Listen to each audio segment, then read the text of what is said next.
All right, my friends. Well, hang on. Can we get the music turned down? All right. All right, enough with the intro. Okay.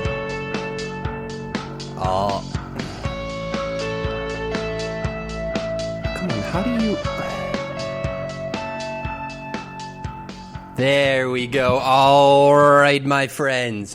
Ryan Tofil here. Another edition of Unpopular Opinions coming at you today. Guys, we got Solo List Assault V2.9 Super Nintendo Countdown numbers 20 through 11.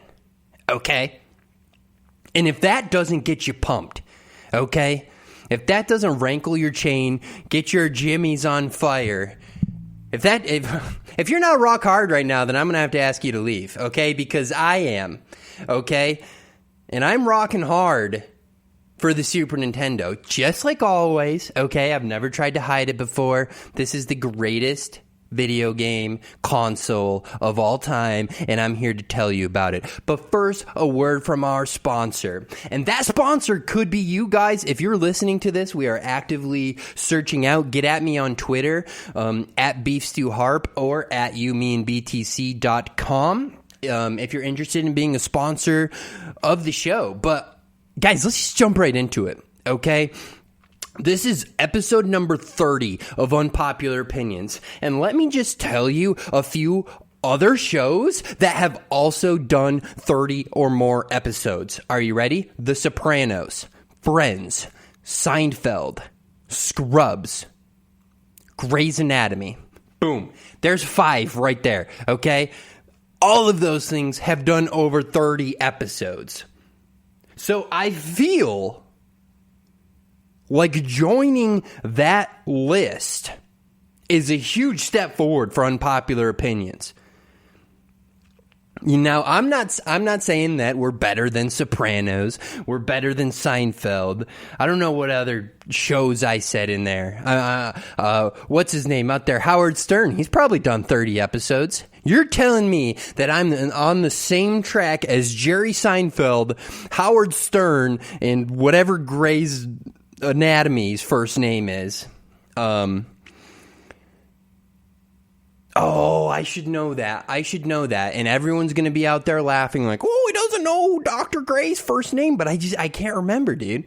Show's been on for like 20 years, man. Okay? I'm 7 years old sitting in front of the TV watching Grey's Anatomy, and you expect me to remember what this person's name is? I just can't do it, man. I haven't had cable for 1974 was the last time I subscribed to cable, and then they got all crazy on me, you know, with all these different packages on the TV and the remote. And I just couldn't handle it, okay? So that's why I just switched over to video games. I said, no more television, come on now, dude.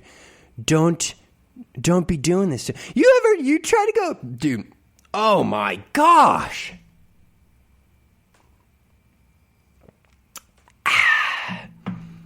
That's a cup of coffee I'm drinking right there, and it could be your cup of coffee if you'd like to sponsor Popular. Please save us, really. I'm begging you. Here's the thing, guys. We're no longer messing around on this list, okay? We have number 20, number 19, number 18, number 17, number 16, number 15, number 14, number 13, number 12, and number 11 on the list. So let's just think about other things that we're talking about numbers 20 through 11 in terms of best ever, okay? In terms of best ever. Like, I don't know, dude. That's probably where you gotta put, like, Hakeem Olajuwon in NBA greats in history. Okay, so we're into the same airspace as Hakeem Olajuwon. You know what I'm saying? I mean, if you're looking at the PS2 library, you got to figure that at least one out of the 3 Grand Theft Auto games are going to slip into the 11 through 20 range. I know some might argue that they're all in the top 10, just for argument's sake, I don't think it's that absurd that a Grand Theft Auto title slips in to number 20 through number 11. Like, this is the quality of what we're talking about right now. That's why I'm so excited. This is why I was going on and on and on about the rock hardness of this situation earlier, okay? It's because this is important. That we're getting into games that had, like, impacts on culture. We're talking totally separate of just the Super Nintendo library. In some of these cases, maybe outside the sphere of gaming. We're talking like mainstream, like nightly national news level of excitement around these things. Excitement could be positive, could be negative, okay? And in the case of number 20, sometimes it's negative because Mortal Kombat 2 takes that position on the list. Now, people knew what Mortal Kombat was by 1994, okay? This wasn't the same exact scenario as when the first Mortal Kombat came out, even though that edition was way better on the Genesis. You still had the fatalities, and you could put in the code, man. You could put in the code that changes this gray sweat to blood. Mortal Kombat 1 on the Super Nintendo was nothing to write home about. I promise you that was a better game on the Sega Genesis. Mortal Kombat 2 rolls around and Nintendo gets their act together, okay? Because if you weren't playing Mortal Kombat for the fatalities and the gruesomeness of the situation, then you weren't playing Mortal Kombat, you were playing Street Fighter, okay? Street Fighter was the way more in-depth fighting game in terms of tactics and controls and characters. Where Mortal Kombat shineth most brightly is in the gore category, okay? And they did not have the gore in the first edition. Nintendo, how did you think that was going to go over? You know what you got? You got maybe some parents that cared enough to do their research, like, oh, they removed the blood and the fatalities from this game. I guess I can give it to my kid now. And then you had disappointed kids who were not playing the same thing that they were playing in the arcades. Most parents wouldn't even take the time to look into it, though. This is 1992. Like, where are they going to be doing their research on these video games? Okay? In 1992, you didn't just pull out your smartphone and Google Mortal Kombat release date controversy. You just didn't do that. Okay? So if you knew what Mortal Kombat was as a parent, you weren't buying it for your kids regardless of if it had the blood or not. Okay? Now the parents and the adult players who would just go out and buy this game on their own accord are old enough to handle the only things that make Mortal Kombat good. Don't tell me it's the fighting controls, because if that's what you wanted, you wouldn't be playing this. You would be playing Street Fighter 2. Okay? But Nintendo comes in hot in 1994, developed by Sculptured Software, under license from Midway, and published by Acclaim. Mortal Kombat 2 comes in number 20 on the list of the greatest Super Nintendo games of all time, and that wouldn't have happened if they tried to pull the same bullcrap that they pulled with Mortal Kombat 1. It just wouldn't have made any sense. Wouldn't have made any sense. It also wouldn't have made any sense, okay? We can make things and we can make things. And stuff that happens in 1994 are things that we have made. So that's why it made sense or didn't make sense. Anyways, forget anything that I've been saying for like the last 20 seconds. I just want to tell you about Mortal Kombat 2 right now. Okay? SidLexia.com, who I have been shamefully stealing this list from. I've not been passing it off as my own. I've been like, yo, SidLexia, until I can't say it no more. Okay? I've been saying Sid Lexia until I can't say it no more, bud. That's what I've been doing. Okay? I've not been claiming that this is who's of me. I've been claiming it's the who's of them. Okay? And here's what Sid Lexia has to say about this controversy.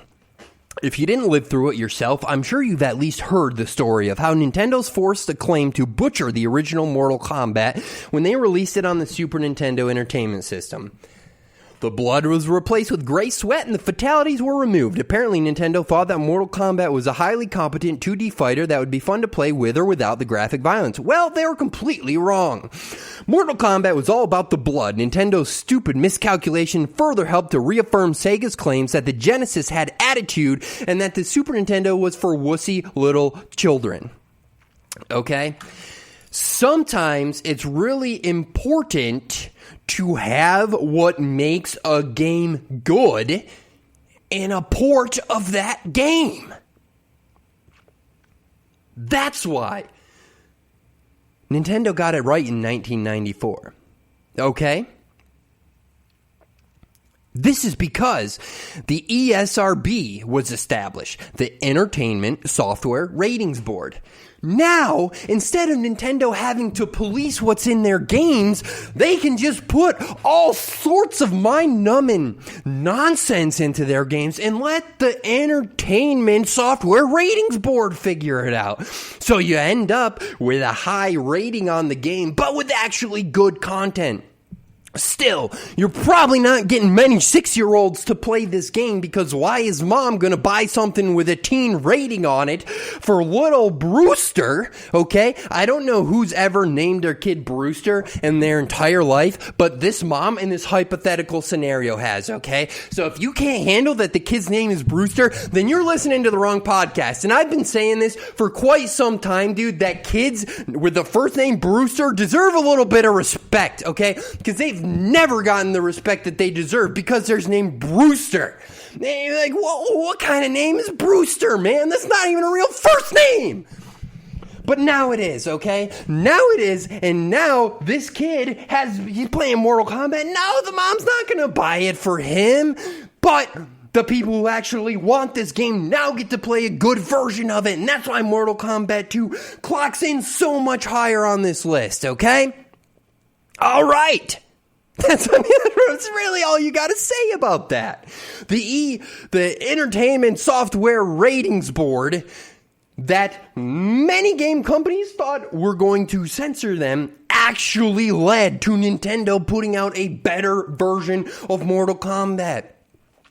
Mortal Kombat 1, good on the Genesis, sucked on the Super Nintendo. Mortal Kombat 2, more of the same on the Genesis, still decent. Really good on the Super Nintendo. Really good. Number 19, Donkey Kong Country 2, Diddy's Conquest. Now, there are a lot of arguments about whether Donkey Kong Country 2 or Donkey Kong Country are the better game. Donkey Kong Country 2 is the better game. I'm really sorry. I know there are some things about it that are just like not as desirable as the first one. Like you don't get to play as Donkey Kong.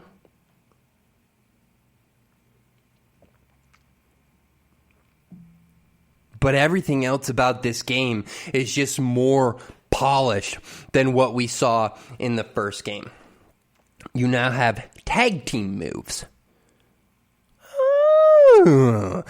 Okay, tag team moves. Now we're getting somewhere. Because before, you had these apes working together, but not really. Now you can pull off the moves.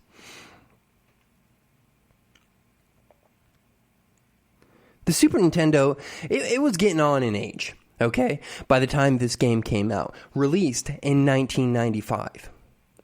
The Nintendo 64 was about to rock the socks off Nintendo fans everywhere. But for some reason, Nintendo's still putting out bangers, dude. Bangers. This is one F of a good game. I'll tell you that for free. And twice on Sundays. That is 8 times per week. I am willing to tell you this, and I still haven't charged you once. Put that credit card back in your wallet, bud, because this info is free. Donkey Kong Country 2, not that bad. Not that bad. I'll tell you what. If we're talking on a scale of bad to not that bad, oh, bud, we are so far into the not that bad range that we're looking at good territory, which is hard to do because the max on this scale is not that bad. Donkey Kong Country 2, just so good, it's pushing right through that border. You know what I'm saying? Like, it's got a wall there, and that wall says not that bad, and it's like, not that bad, not that bad. I'm telling you, I'm good, man. The evil K. Rool and his Kremling army are back, and this time they've kidnapped Donkey Kong. Now it's up to Diddy Kong, DK's trusty sidekick from the first game, to rescue him. Diddy is joined on his quest by his girlfriend, Dixie Kong. I'm going to come right out and say it. Dixie Kong may be the hottest of all of the cartoon apes.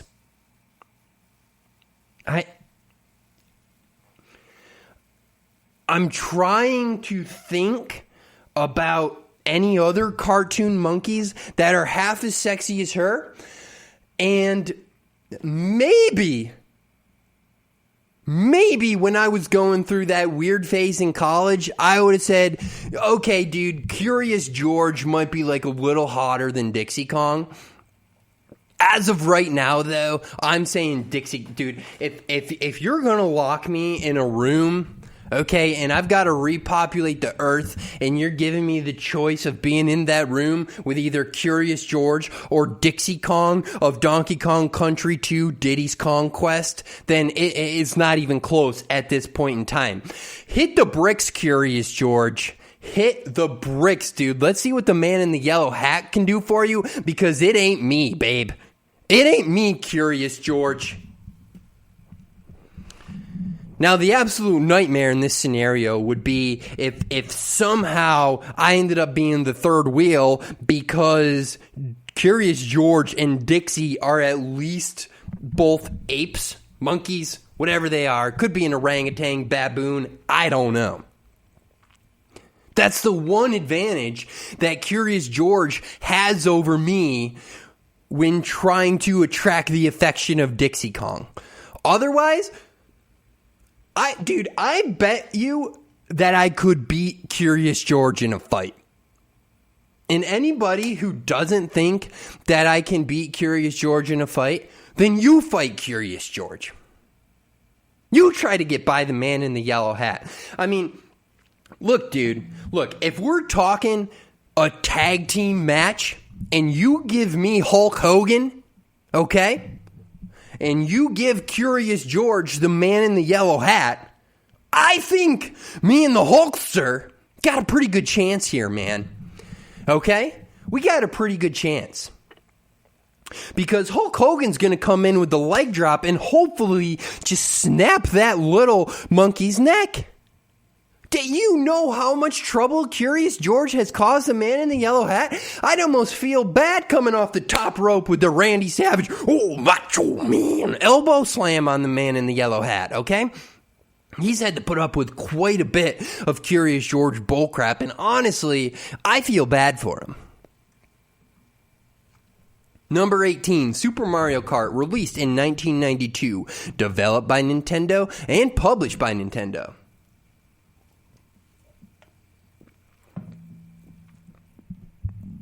The only thing that I think would make Super Mario Kart a little better, like one obvious change, is don't split the screen in half on me all the time. Okay? Maybe make it an option.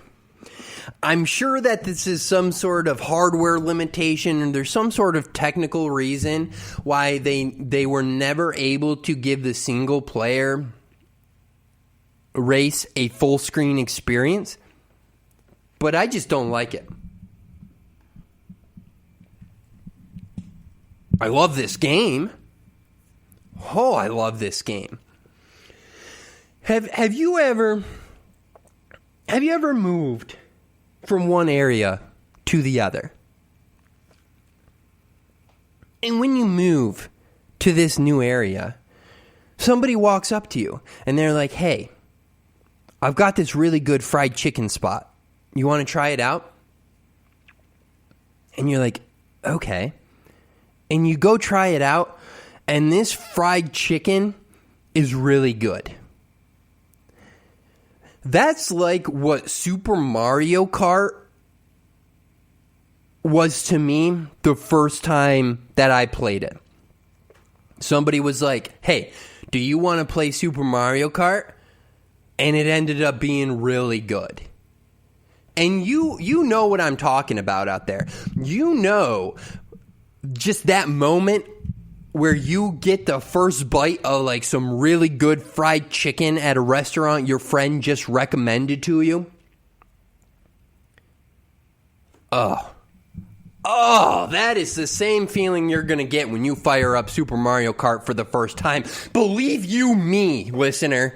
Believe you me. I mean, we've got Mario, we've got Luigi, we've got Princess Peach, we've got Toad, we've got Bowser, we've got Yoshi, we've got Koopa Troopa, and we've got Donkey Kong Jr. Now, if that's not a lineup of Nintendo characters, then I don't know what is. Okay? I do not know what is.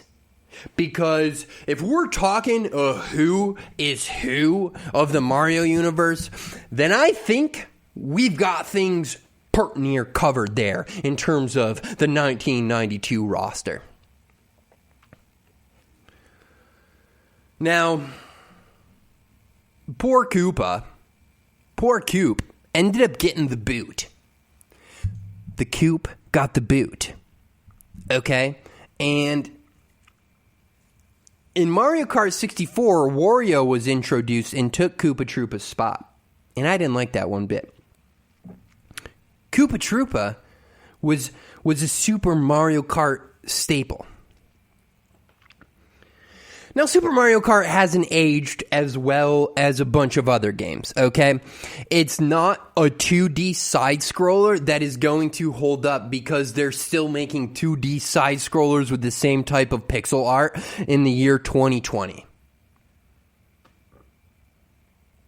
It's a Mode 7 game, okay? And Mode 7 games, Super FX chip games, they just don't hold up nearly 30 years later. You can try to tell me they'll hold up, and you know what I'll say to you? I'll say they hold up like a wet paper bag in a snowstorm. You know what I'm saying? Like if you've ever been in a snowstorm and then you've had a wet paper bag and you've tried to fill that bag with snow, you know you're not going to be able to carry very much snow in that wet paper bag. That's the same as trying to tell me that Super Mario Kart in 2020 looks as good as it did in 1992, because that's just not true, man. It's just not true. The Mode 7, they tried to trick you. They made you think your character was moving, but you weren't, dude. Your character wasn't moving. The world was moving around them. Your racer actually had a very small amount of frames of animation. The world around them is what spun. You know what I'm saying?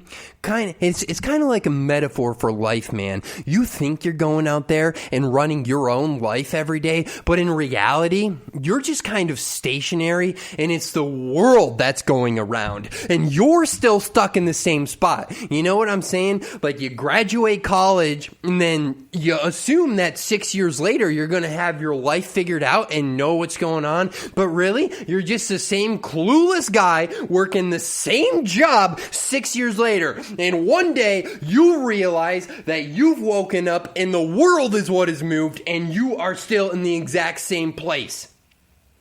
Now, that's not desirable. That is not desirable in life, and that is not desirable for Super Nintendo games that came out in 1992 that were developed by Nintendo and published by Nintendo. Okay? But they were doing the best that they could at that time. Okay? They took F-Zero, they slowed it down a little bit, they added in items, and they made sure. Okay? Now, they made sure that you better be bolted right to your freaking chair, because we got 2-player experience experience coming your way, bud. We got 2-player experience, okay? So I call up all my friends, okay? Call up all my friends, and you know who answers? Rubby Wrong Way. That's right. And I'm like, yo, Rubby, you want to come over and play Super Mario Kart? And he said no. That little Rubby Wrong Way, small chicken-necked mother effer told me no. So you know what I did? I plugged in the second controller myself, and I played that character with my toes, dude. I played P1 with my hands, and I played P2 with my freaking tiny tootsies, dude. And it's hard, because I've been talking about, I got really small feet, man, and it's really hard to make my toes reach all the buttons on the controller at once. And player 2 came in last every single race, Rubby. Every single race. And it peed me right out, okay? But that doesn't mean that this is a bad game. Just think. Everybody in the world, besides Gandhi, dude. I asked Gandhi, he's like, nah, man, I never played it. Everybody else has played Super Mario Kart. Or let me amend that, okay? Don't be taking that soundbite out of context and putting me all over CNN and Fox News. Man, look at this idiot, thinks everyone's played Super Mario Kart. Oh, I can just see your stupid little face now, Piers Morgan, you David Hasselhoff. Gosh darn it, Simon Cowell, America's Got Talent. I don't even know who's on what show these days. All I know is that if I end up on any sort of talk show, because of my mistake, I'm going to be fussy boy number 1. Because everybody has played some version of Mario Kart. Do you know how many copies Mario Kart Wii sold?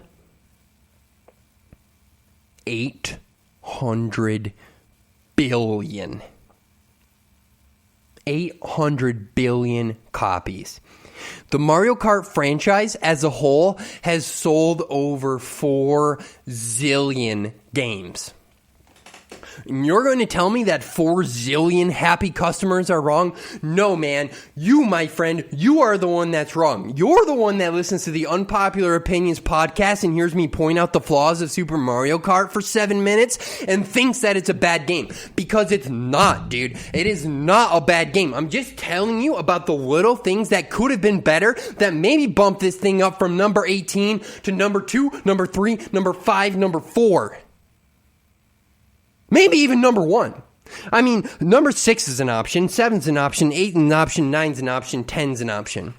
Okay? I think we at least could have gotten into 17th place with a few improvements. Maybe 16th, 15th, 14th, 13th, 12th, or 11th even. Just think about the sense of wonderment that you had playing Super Mario Kart back in the 90s. I agree that in 2020, this is not the best racing game ever. It's not the best kart game ever. It's not the best game in its genre. It's not the best game in its series. But this was the best kart racer on the Super Nintendo. Which meant that it was the best kart racer in the entire... It invented a genre, dude. Can you imagine that? Inventing an entire genre? I'll tell you what, man. Willie Nelson, Merle Haggard, Dierks Bentley, mother effer, they never invented their own genre of music. They just came along and started playing country. Somebody else invented it, and I don't even know who. But the person that invented country music was like the Super Mario Kart of music. They invented their own genre. And really, I don't know what more you want out of a game than that. If a game is so good that it spawns about 45 sequels and about 8,000 knockoffs, then you're on to something, Nintendo. Man, did I used to love this game. Used to like playing as Donkey Kong. Didn't mind him one bit, okay? Didn't mind him one bit. Only ever beat 200cc on this game one time because it was freaking hard and I was a little kid. And don't even know if it was legitimate because I did have my brother on the 2-player controller. And once we got to Rainbow Road and I was having a little bit of trouble keeping up with that speedy AI, he would drive backwards and try to bump into him. I don't know if he ever did because he was younger than me at that time. So, I mean, you know, this game came out in 1992. I was born in 1992. So I was 0 years old. He's 3 years younger than me. He was -3 years old. So if we assume that we were playing this on launch, okay, you've got like a 0-year-old and a -3-year-old trying to beat this game on the hardest difficulty. Like that's why it was so difficult. Number 17, Star Fox. And Star Fox, listen, man, listen. I don't mean to offend you. I wouldn't put you up this high on the list. I wouldn't. I think it was good at the time. It made people look at games and go like, whoa, we can do this 3D thing.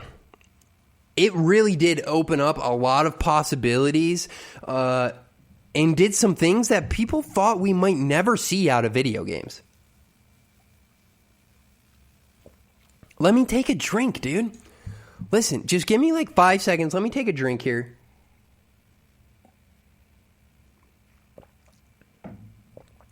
Oh, that's good. That is good stuff. If you like me to be drinking your drink on this show, shoot us a message on Twitter at YouMeandBTC.com. You send me anything for free, I will promote it on this show. I promise you. I don't care what it is, man. I don't care what it is. I don't care if you've got a deck of playing cards. I don't care if you've got some extra large tampons. You know, I don't care if you've got a lawnmower. Send it over this way, bud. Okay, we'll take care of it at YouMeandBTC.com, and we'll give you a good review. Oh, for sure, for sure. Watch, listen to this. This is the best lawnmower I've ever ridden. Or if it's a push lawnmower, holy cow, dude, we're pushing. See? Released in 1993, published by Nintendo, Star Fox looks god-awful today. It sucks to play now. It does. And a lot of the recent games, including the one for the Wii U, was garbage. We're garbage. I don't know. What the heck am I talking about? Look, this is like a legacy inclusion, okay? Star Fox being number 17 on this list, we're not talking about the 100 best Super Nintendo games in 2020. You have to. You have to include the impact that these games had at the time and in the years after their release. Because without Star Fox, you don't get Star Fox 64. You don't get any of the Star Fox releases on the GameCube. Obviously. So this is important, and it was good enough for the hardware that it had to work with that Nintendo thought some sequels were going to be profitable. That gamers thought the sequels were going to be good. Not my favorite game today. Wasn't my favorite game in the 90s. But it's pretty good. If I'm just ranking my favorite Super Nintendo games, I don't think that Star Fox hits number 17. I don't. I don't think you can put it above games NHL 94, Super Punch-Out, Teenage Mutant Ninja Turtles, Turtles in Time. I don't think there's any way it can go higher than those games. To me, on my list.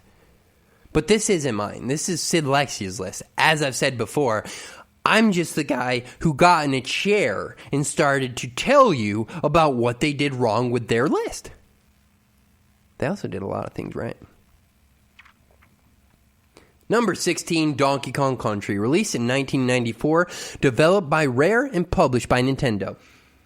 Donkey Kong Country, don't agree that it should be higher than Donkey Kong Country 2, Diddy's Conquest. And I know that a lot of people are going to hate me for saying this. I do think that Donkey Kong Country was a little bit more iconic. I don't necessarily think that it had better gameplay than Donkey Kong Country 3. Donkey Kong Country 3, there were a lot of very difficult, very cheap segments to that, to the point where I don't even know if I beat that game as a kid. It was freaking hard. Okay? I mean, boy, we're talking harder than a rhino's horn during mating season. And by horn, I mean cock.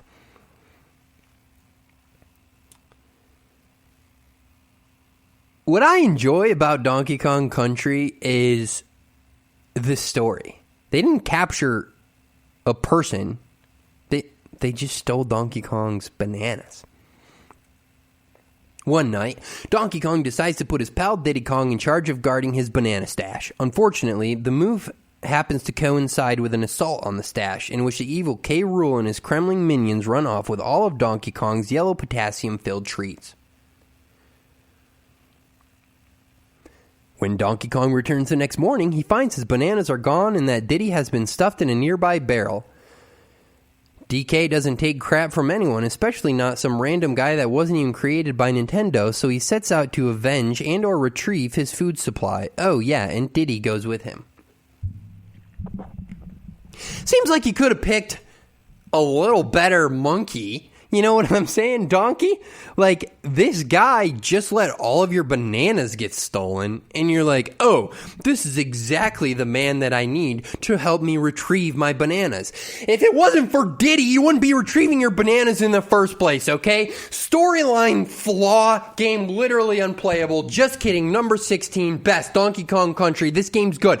The pre-rendered graphics, man, it's going to take your eyeballs, it's going to rip them out of their sockets, and then it's going to stitch them back in with perfect laser precision that allows you to see cyborg thoughts, dude. I don't even know how that's possible, but that's what happened to me when I play this game.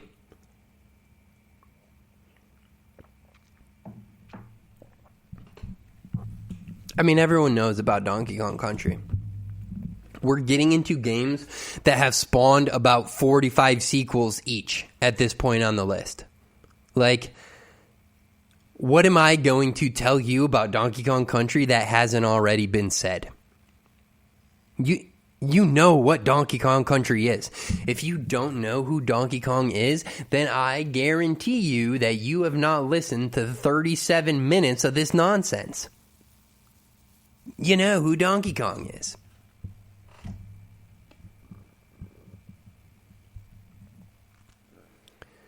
Man. Number 16 for Donkey Kong Country. Number 15, Super Mario World 2 Yoshi's Island, released in 1995, developed by Nintendo and published by Nintendo. Now, I'm trying to decide, like, what's an average lifespan for a console? Like, we seem to have a different amount of years each time. Like the PS2 went on for literally 10 years. And obviously games were released, I don't know, maybe like 14 years from beginning to end, like first release to last release. But I'm talking about where you could make an argument where it was like the dominant console. Probably from 2001 until 2010, 2011, people started playing Xbox 360 and PS3 more than they were playing PS2. I'm not 100% certain on that, but when Super Mario World 2 lists 1995 as its release date, that seems like so late in the system's life cycle. Yet the first one was released in, 91? I mean, we're talking 4 years apart, but it just seems an eternity. And you can definitely see that in terms of like what they were able to do with the graphics and the aesthetics of this game. Super Mario World 2 is one of the nicest looking games probably ever when you're talking about like pound for pound. You know what I'm saying? Like, in the UFC, Demetrius Mighty Mouse Johnson is probably not going to KO John's Bones Jones. One weighs 114 pounds and one weighs almost 200, maybe over. I don't know. John Bones Jones, if you're a fan of the show, get at me, at YouMeanBTC on Twitter. Let me know how much you weigh. But that's why you have pound for pound comparisons. Because obviously, Super Mario World 2 that comes out in 1995, okay, is not going to look as good as NBA 2K21 that is coming out on the PlayStation 5. Where you're looking at people's individual sweat beads and all of their teeth are individually rendered and they got a little piece of spinach in there and you got LeBron's hairline like just gone enough. You didn't really have that back in 1995 on the Super Nintendo. But when you look at that hand-drawn art style and the way the screen would rotate and all of the Mode 7 effects that they were able to incorporate into the game without you really realizing that that's what was happening, like this is just, it might be the best looking game on the Super Nintendo. I don't think it's the best playing game on the Super Nintendo. I mean, Super Mario World 2 is not Super Mario World. Do you know what I'm saying? Super Mario World 2, I know you were primarily controlling Yoshi, but just the way he had that like extra at the end of his jumps, you know what I mean? Because you jump once, you go, and then he go, when he was like trying for that extra little bit of height on his jump, and like you couldn't do that in Super Mario. It just felt like a little floatier, like it wasn't quite as precise, and this I think fit in very well with the type of aesthetic that they were going for. Almost like a dream type of scenario, and it's very, very different from anything we had ever played before because you were controlling Yoshi and Mario and Luigi. They weren't, occasionally Mario could hop off of Yoshi and run around, but that wasn't like a focal point. You know what I mean? I know what you mean, okay? Super Mario World 2, really good game. I would say it definitely belongs in this like 8 to 20 range because I don't think that it's up there with like the most influential games of all time, which when you're talking like the top 5 on the Super Nintendo, those are the types of games you're talking about. I don't think that anyone is trying to claim that this is one of the best Nintendo games ever made. I mean, you've got Super Mario World, Super Mario Brothers 3, Mario Kart 64, or Mario Kart Wii, depending on, I know that's a real divided opinion on Mario Kart Wii. Super Mario Odyssey, Super Mario Galaxy 2. I don't think that Super Mario World is quite in like the elite echelon of Nintendo games. It's getting there. But they've just had so many hits with Mario's face on it that being in the top 10 is something that's really, really, really, really hard to do. That's something where you need to be really, really, really good, and Super Mario World 2 is just really good or really, really good. We're just missing 1 or 2 reallys on there. Contra 3, The Alien Wars. If you're looking for Sega attitude on the Super Nintendo, this is a game that could give it to you. I know the top-down levels are not everyone's favorite, but this is a really good game. And it could be hard as balls if you wanted it to be. You crank up that difficulty, you tell me how far you get through this game, okay? Because it can be V hard, V quickly. But when you're going through the first level and you see the amount of chaos that is occurring on screen, you're like, whoa, this thing's kind of hitting different than any other Nintendo game. Do you know what I mean? Like, this is more intense than any of the Mega Man X games. Any of the Mega Man... Like this is like... If you took the type of game that Mega Man was, and then you gave it the Jose Canseco treatment. You're like, steroids, cocaine, Adderall, anything you can get in there to make this thing more big, more exciting. And I guess by more big, I meant bigger.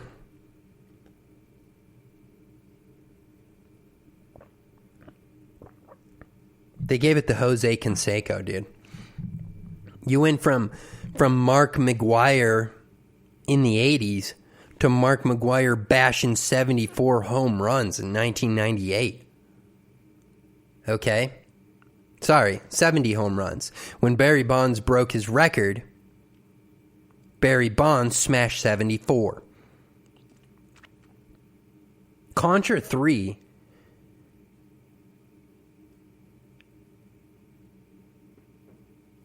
is Mark McGwire smashing 70 home runs in 1998. While as the Mega Man games that came before it were like Hank Aaron.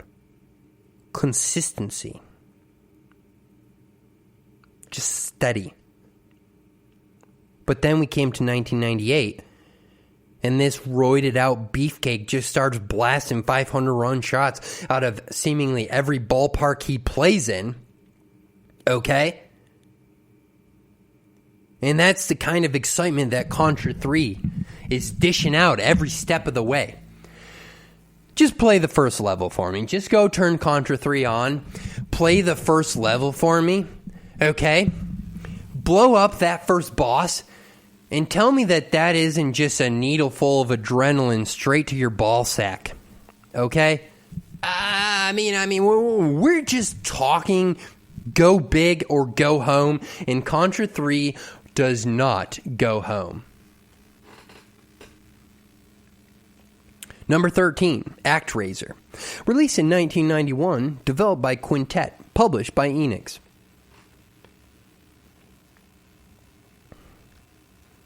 You are the master, a benevolent deity who presides over the world. Unfortunately, the world has fallen on tough times. Monster lairs have sprung up all over the land, and the people look to you for help and guidance. As the one true God, your mission is clear. Banish the evil monsters for your world and help people rebuild their world. ActRaiser is 1 part SimCity, 1 part hack and slash, and 5 kinds of fun. Also, the music's awesome.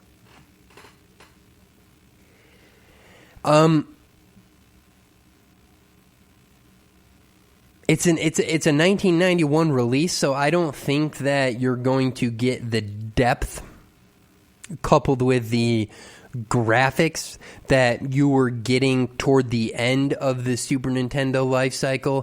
But for 1991,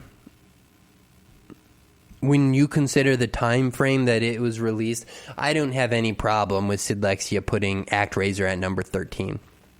It's just not my type of game. I like platformers. I like sports games. Sports games, what have we seen? Like 1 or 2 on this list? I guess if you count Mega Man Soccer, that'd be 2. I know we had NHL 94. Just go back and listen to the 8 hours that came before this and let me know how many sports games we mentioned.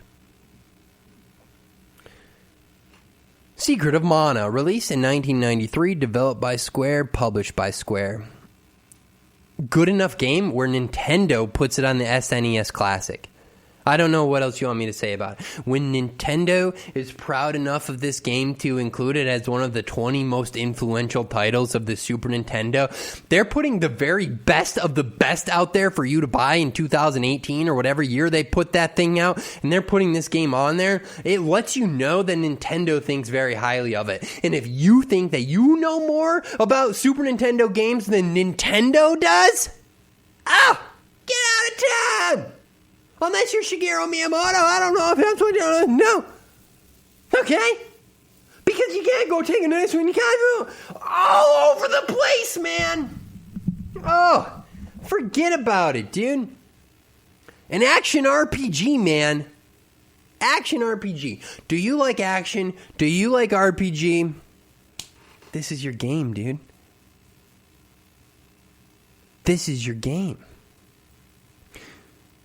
One day, a young boy finds a rusty sword lying at the bottom of a river and pulls it out. It is the mana sword, and by disturbing it, he unwittingly unleashed hordes of monsters. Is it mana or mana? I feel like if it's in the title of something, I say like mana. But that I don't think is right, because like when I'm playing Magic the Gathering, I am tapping mana.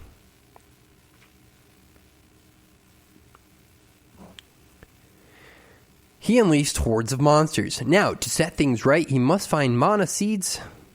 Mana? He must find mana seeds. I don't know, man. I don't know. I really don't know. I don't know. Hidden in 8 castles and seal them with a sword. Only then can the world be saved. That's the short version, anyway. Things get a lot more complicated as you progress through the game. After all, there's a reason people consider this one of the greatest games ever made. I occasionally say this, okay? I occasionally tell people what I think. And here is, I'm going to take a little sippy sip.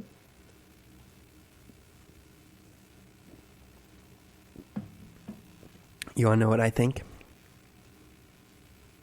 Great game, just not my cup of tea. That's it. That's all I really have to say about it. I understand how other people can really take a liking to this game. I do. I absolutely do. It's just not for me. It's just, that's all right. We're all allowed to have different opinions. Of course we are. Super Castlevania 4, number 11. Released in 1991, developed by Konami, published by Konami. Konami, Capcom, Rare. I know I've said it before, but when those guys are involved on the Super Nintendo, it's going to be a good time. Take any notion you had that Super Castlevania 4 was going to be a bad time and throw that notion out the window, man. I'm telling you, pick up the notion and huck it. Oh, huck that notion, man, because this is a quality playthrough. Every 100 years, Dracula is reborn unto this world, and every 100 years, a member of the legendary Belmont clan appears and defeats him. In this reimagining of the original Castlevania, the task of defeating this vampire lord falls upon Simon. Metroidvania is a very, very popular type of game for a reason. It is because the Metroid games and the Castlevania games that came out in the first 5 to 10 years of those series of existence were awesome. Go play through Super Castlevania and tell me that today you aren't a little creeped out and a little excited by it. Now imagine playing this in 1991.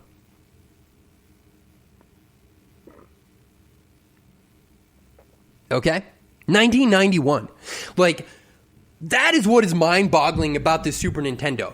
You look at other systems, they were not putting their best games out around the launch.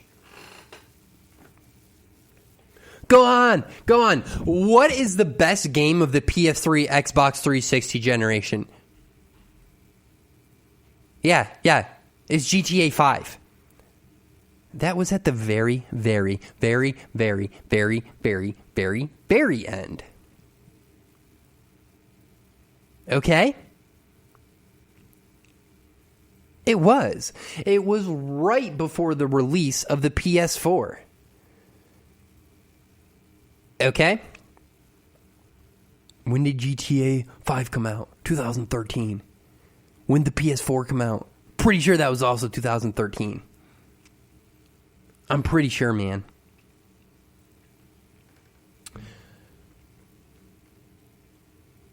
When you look at the games that were released on the Super Nintendo early in its lifespan, it is mind-blowing. And Nintendo just has a history of doing this. I know that when I've had my friend BBC on this program, and that's Big Brian Chai, I told him this before. How the heck does Nintendo consistently put out arguably the best games of that generation as launch titles? It does not make any sense whatsoever. A lot of people like Super Mario Brothers 3 more than Super Mario Brothers. I understand that. However, I do think that you can make an argument for Super Mario Brothers being the best game on the Nintendo Entertainment System without losing all of your credibility.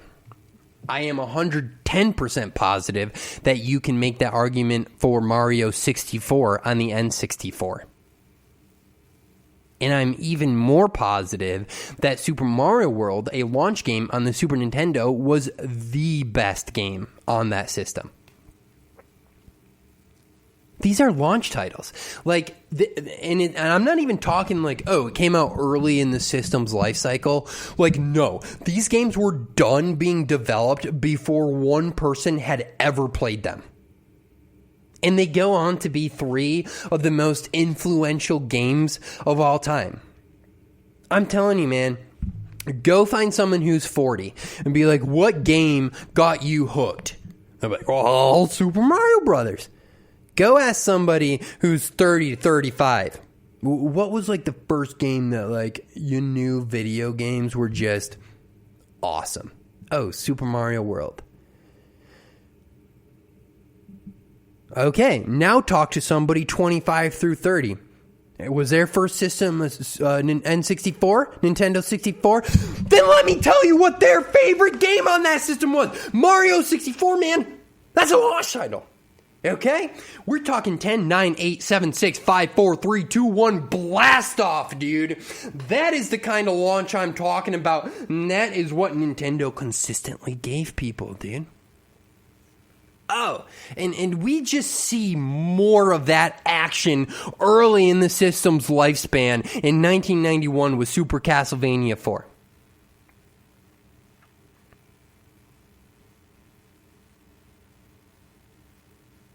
Man, I love the Super Nintendo, and I have loved almost all of these games, number 100 through number 11. But that's where we got to end today, folks. We've got one more solo list assault coming up, hopefully in the near future. I don't know exactly when this is going to be posted, but, you know, it's the year 2020 right now. Hopefully this podcast is still relevant in the year 2040, so if you're listening in the year 2040, ignore what I'm about to say, but in 2020, we're going through a bit of a pandemic. Stuff's been weird. I've not been able to get to the recording studio for a few months, but here we are. Here we are. After a 6-month, whatever month hiatus, I am back, baby. Baby is back, and back is baby.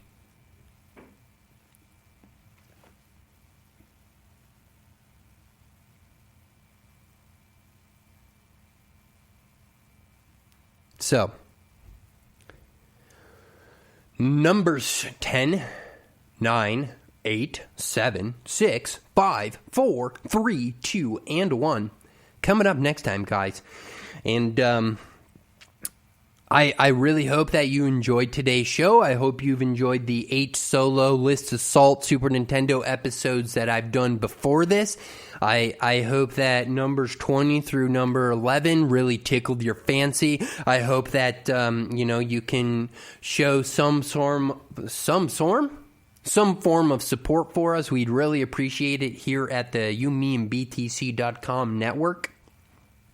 Whether that's a retweet, whether that's a little donation, who knows? But, even just a little shout out on Twitter or contacting us and telling you like the show make all the difference in the world for us, because it's a really weird time right now, and doing these things is taking more energy and resources than ever, as you've noticed by the lack of production lately.